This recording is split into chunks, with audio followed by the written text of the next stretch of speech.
दोस्तों, दुबई ऐसा देश है जहां हर कोई जाना चाहता है, जिसका कारण है वहां की खूबसूरती। दुबई अमीर देशों में से एक है जहां के शेखों के पास इतना पैसा है कि अगर पूरा वर्ल्ड के रिचेस्ट पर्सन के पैसों को मिला भी दे तो उनके बराबर नहीं होगा। दुबई को रेगिस्तान से बदलकर एक खूबसूरत देश बनाने के पीछे शेख मोहम्मद बिन राशिद अल मखतूम का बहुत बड़ा योगदान है। तो इस वीडियो में हम शेख मोहम्मद बिन राशिद के लाइफस्टाइल और बायोग्राफी के बारे में बताएंगे। आखिर उन्होंने कैसे रेगिस्तान से बदलकर दुनिया का खूबसूरत और अमीर देश बना दिया, और साथ ही साथ उनकी लाइफस्टाइल को भी दिखाएंगे। आखिर कैसी लाइफस्टाइल को जीते हैं, क्या आपको पता है? अगर नहीं पता तो आप इस वीडियो को पूरा जरूर देखिएगा। तो चलिए वीडियो स्टार्ट करते हैं। मोहम्मद बिन राशिद का पूरा नाम है शेख मोहम्मद बिन राशिद अल मखतूम। मोहम्मद बिन राशिद का जन्म 15 जुलाई 1949 को दुबई के एक छोटे से शहर अल सिंगदागा में हुआ और 2021 के हिसाब से 72 साल के हैं। दोस्तों, मोहम्मद बिन राशिद जब 4 साल के थे तब ये प्राइवेट ट्यूशन लेते थे अरबिक और इस्लामिक स्टडीज में, और 1955 में इन्होंने अल अहमदिया स्कूल में एडमिशन लिया। जिसके बाद ये जब 10 साल के हुए तो इन्होंने अल साब स्कूल में पढ़ाई की, लेकिन 2 साल बाद Mohammad bin Rashid Dubai secondary school चले गए। और मोहम्मद बिन राशिद जब छोटे थे तब अपने दादा की मजलिस में भी शामिल होते थे। 1966 में मोहम्मद बिन राशिद ने अपने कजन मोहम्मद बिन खलीफा के साथ यूनाइटेड किंगडम के Bell Educational Trust English Language School से पढ़ाई की। इसके बाद उन्होंने आर्मी स्कूल ज्वाइन किया जिसका नाम था Mons officer cadet school. Mohammed bin Rashid अमीर होने के साथ ही साथ मेहनती और इंटेलिजेंट भी थे और अपने कैडेट स्कूल से स्वॉर्ड ऑफ ऑनर के साथ ग्रेजुएट हुए। जिसके बाद ये पायलट की ट्रेनिंग लेने चले गए इटली। अब बात करते हैं मोहम्मद बिन राशिद के करियर के बारे में। मोहम्मद बिन राशिद आर्मी की ट्रेनिंग लेने के बाद दुबई आए और दुबई आते ही उनके पिता ने उनको दुबई पुलिस फोर्स और दुबई डिफेंस फोर्स का हेड बना दिया और बाद में वो यूनियन डिफेंस फोर्स का भी हिस्सा बन गए। दोस्तों, मोहम्मद बिन राशिद दुबई के पहले डिफेंस मिनिस्टर थे। जी हाँ दोस्तों, 1971 में दुबई में पहले डिफेंस मिनिस्टर बने जब यूनाइटेड अरब एमिरेट्स बना और वहां से ब्रिटिश फोर्स की हुक्मरानी को खत्म किया गया। मोहम्मद बिन राशिद ने दुबई में सिविल एविएशन अथॉरिटी स्टार्ट की। उसके साथ ही साथ इन्होंने दुबई की एयरलाइंस भी स्टार्ट की जो आज दुनिया के मशहूर एयरलाइंस में से एक है जिसका नाम एमिरेट्स है।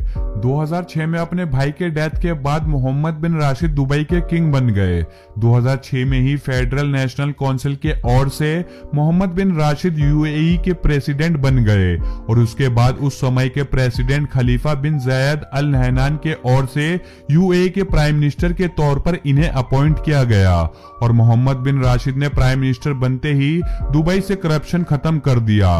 दोस्तों, आज दुबई एक मिट्टी के ढेर से एक जन्नत बन गया है जिसका पूरा क्रेडिट मोहम्मद बिन राशिद को जाता है। इनके कामों और मेहनत की वजह से दुबई का नाम आज खूबसूरत और अमीर देशों में आता है और इनके ईमानदारी के कारण इन्हें दुबई में बहुत पसंद किया जाता है क्योंकि इन्होंने दुबई में हर तरह की फैसिलिटीज दी है, जैसे एडवांस एजुकेशन, स्पोर्ट्स इंस्टीट्यूट और बिजनेस को भी काफी बढ़ावा दिया है। दुबई में हर तरह के बिजनेस को इन्होंने प्रमोट किया है जो सबसे बड़ा रीजन है दुबई की बढ़ती इकोनॉमी और ग्रोथ का। मोहम्मद बिन राशिद एक अच्छे लीडर के साथ ही साथ एक अच्छे इंसान भी है जो दुनिया भर के जरूरतमंदों की मदद भी करते हैं। इन्होंने दुबई में एक लाइब्रेरी भी खोली है जहां से लोग अच्छी एजुकेशन हासिल कर सके।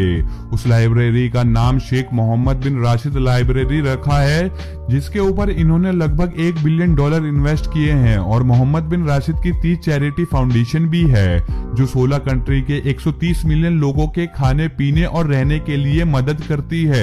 और इसी के साथ ही साथ मोहम्मद बिन राशिद के फाउंडेशन जिसका नाम नूर फाउंडेशन है वो दुनिया भर के लोगों के आंखों का इलाज मुफ्त में करती है।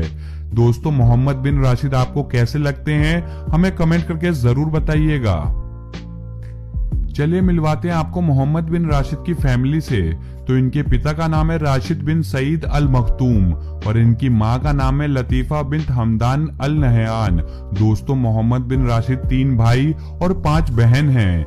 बात करें इनकी वाइफ के बारे में तो दोस्तों इन्होंने 6 शादी की हैं। इन्होंने पहली शादी 1972 में रंडा बिन मोहम्मद अल बन्ना से की, लेकिन इन दोनों का डिवोर्स हो गया।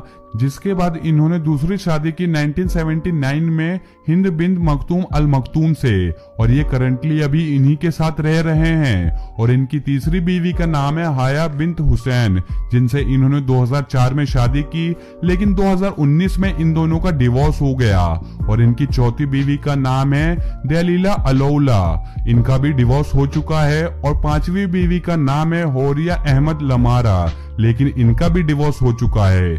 और इनकी 6th बीवी का नाम है जोए ग्रीको रकोस, लेकिन इन दोनों का भी डिवोर्स हो गया है। वहीं मैं आपको बता दूं मोहम्मद बिन राशिद के 22 बच्चे हैं, जिनमें 9 बेटे और 13 बेटी हैं।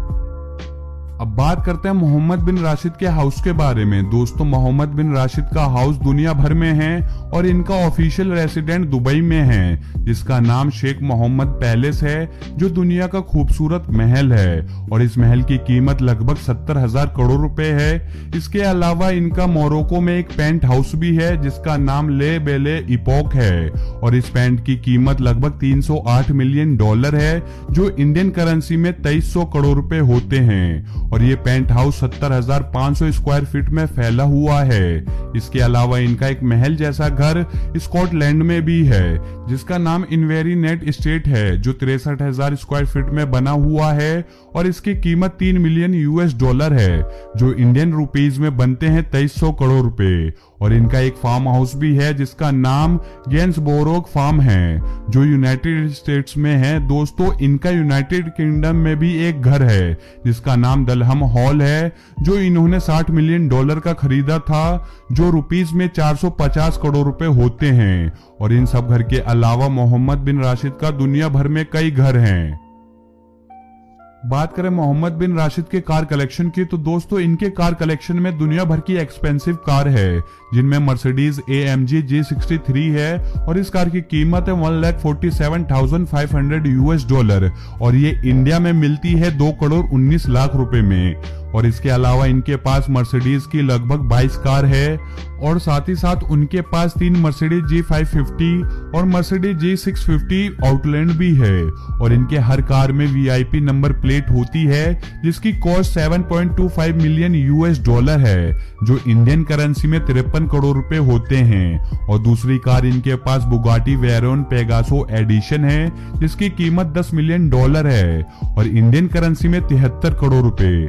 और तीसरी कार इनके पास custom gold Rolls Royce Ghost है, जिसे रॉयल लुक दिया गया है और गोल्ड भी यूज किया गया है, जिस वजह से इस कार की कीमत $6 मिलियन होती है, यानी इंडियन करेंसी में 44 करोड़ रुपए।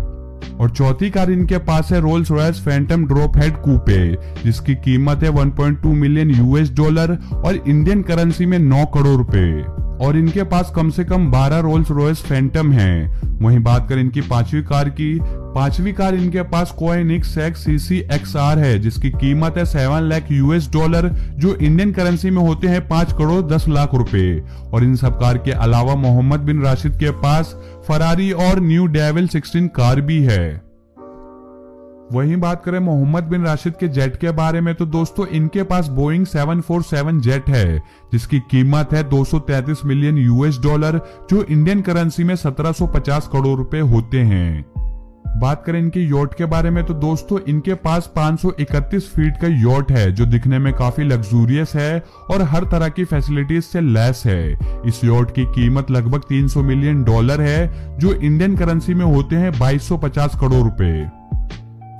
बात करें मोहम्मद बिन राशिद के इनकम की तो दोस्तों मैं आपको बता दूं, ये दुबई के किंग होने के साथ ही साथ खानदानी अमीर और दुबई के दर्जनों बिजनेस के मालिक हैं। दुबई का हर एक बिजनेस चाहे छोटा हो या बड़ा, सबसे मोहम्मद बिन राशिद की इनकम होती है। और यहाँ तक कि दुनिया की सबसे ऊंची बिल्डिंग बुर्ज खलीफा की इनकम भी मोहम्मद बिन राशिद के हाथों में है।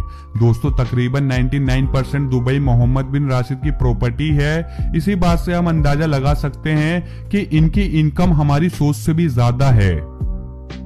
वहीं बात करें मोहम्मद बिन राशिद के नेटवर्थ के बारे में, तो दोस्तों इनका नेटवर्थ है लगभग 14 बिलियन यूएस डॉलर, जो इंडियन करेंसी में होते हैं 10,22,000 करोड़ रुपए।